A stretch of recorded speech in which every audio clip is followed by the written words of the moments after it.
Level 4, we go through prefixes, and we review the suffixes that we went through. That it's a unit of sound and it's its own syllable. Prefixes and suffixes are their own syllables.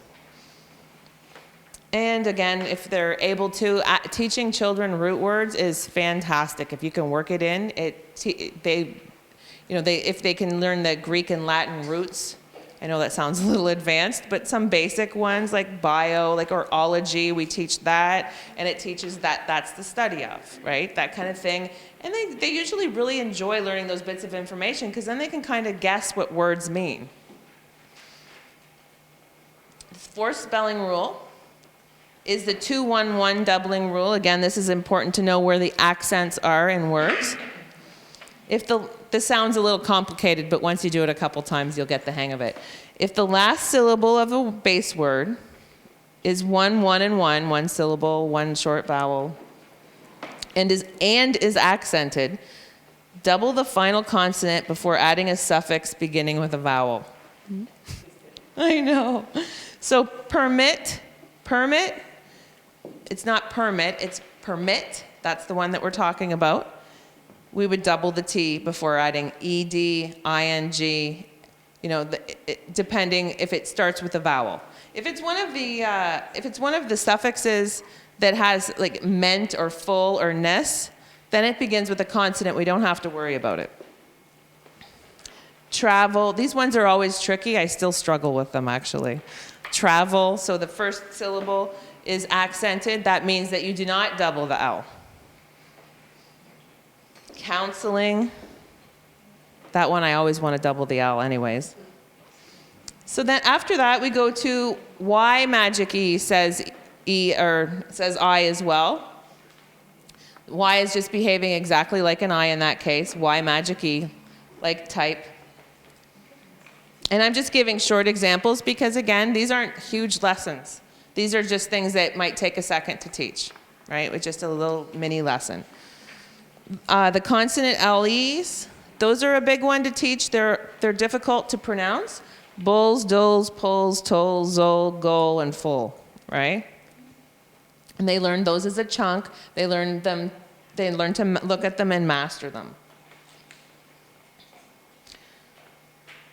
And the rule is when a consonant is followed by the letters LE at the end of a word, the E is silent and the syllable sounds like a consonant blend. It sticks together. And the CKLE, CLE, and KLE, basically the same thing. And then we go into STLE, thistle, castle, whistle. We know that it says soul, and then that T is silent.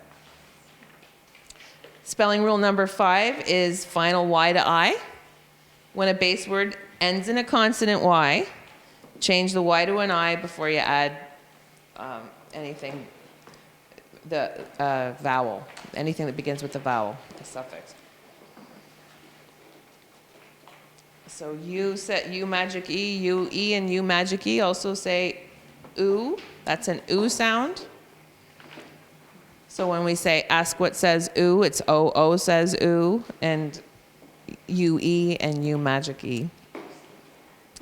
Minor vowel teams, EI and EY, that's E, they say E. Key, hockey, ceiling, either. Those are, EI is usually at the beginning or middle of a word, EY is usually at the end. And EI and EY also say A is the next lesson. So we add those. And it seems like a lot throwing it at you all at once, but when you teach these in succession, and they add it each time, and you keep practicing it each time, pretty soon you'll be reciting it in your head too. You'll know it off by heart, and so will the student.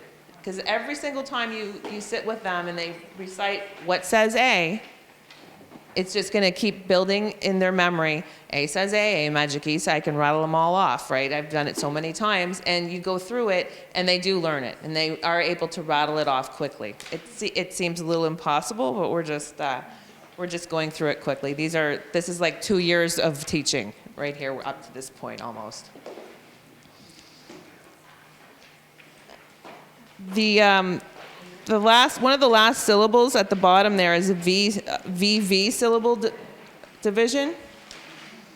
Those are when there's two vowels together, that's where it breaks up, right? And again, we would have to divide the word up, but you have words like neon, it would be divided right in between them, or radio. And each vowel is its own sound and its own syllable.